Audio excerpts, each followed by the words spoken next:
I'm here with comic book writer, editor, and the current editor-in-chief of Dark Horse Comics, Scott Allie. How are you doing today, sir? I'm great, thanks. How are you enjoying the convention so far? A lot. I love this show. It's really fun. How did you first get interested in making comics? I was making comics before I was reading comics. I didn't really think of it that way, but when I was a kid, when I was in like second and third grade, I was writing and drawing these stories, and it wasn't until a little later that I read my first Marvel Star Wars comic and Man-Thing comics, and started thinking of them more like comic books. By high school, I was really doing long-form comic book stories, and then I went to this liberal arts college that allowed me to really gear my whole education toward comics. They didn't have a comics department or anything, but I was able to build my focus all around that, and I went pretty much straight from that into publishing. Did you have any influences of creators or writers while starting to make your own comics? Oh yeah, Bernie Wrightson, Alan Moore, Archie Goodwin were huge influences. Harvey Kurtzman. As I really started to learn how to draw in my mid-20s, Mike Mignola was an influence on me, and then I was lucky enough to get to work really closely with him.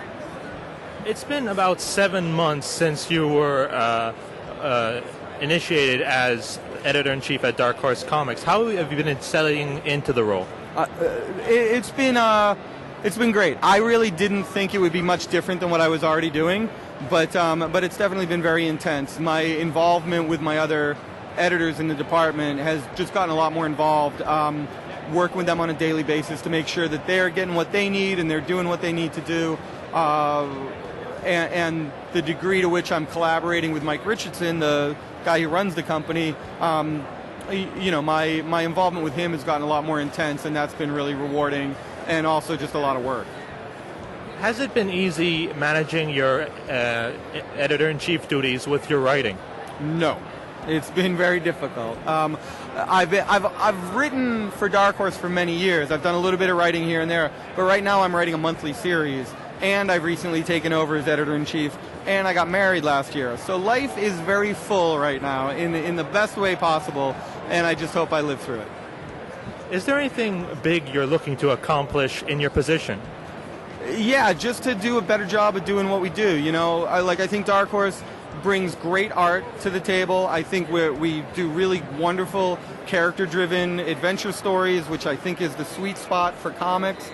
And I just want to see us get better and better at that. I want to give people irresistible books and build a lot of loyalty with the readership by giving them the best Hellboy comics they can get, the best Buffy comics, and everything else we do. I think we've set ourselves apart from everybody with video game comics. I think video game comics were kind of frowned on for a while, and I think we've turned that around with books like Mass Effect, and now what we're going to do with Halo. We're going to change the standards in the industry, which we did with licensed comics in the first place, 20 years ago.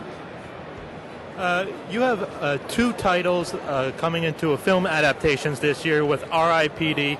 and the new Sin City film. How do you think they will come out? Great. I haven't seen either of them.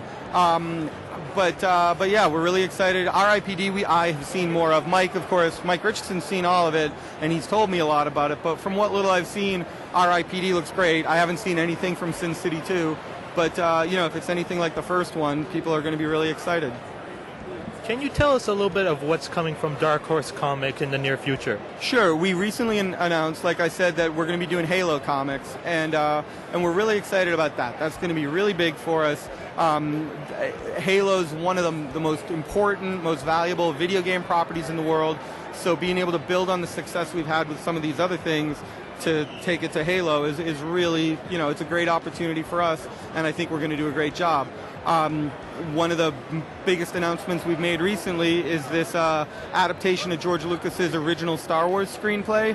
Before it was Luke Skywalker, when it was a totally different character, a largely different story. That book was recently announced, and we have really high expectations for that. There's a Hellboy graphic novel coming out later this year that's the most beautiful thing Duncan Fegredo's ever drawn, and for me that's saying a lot.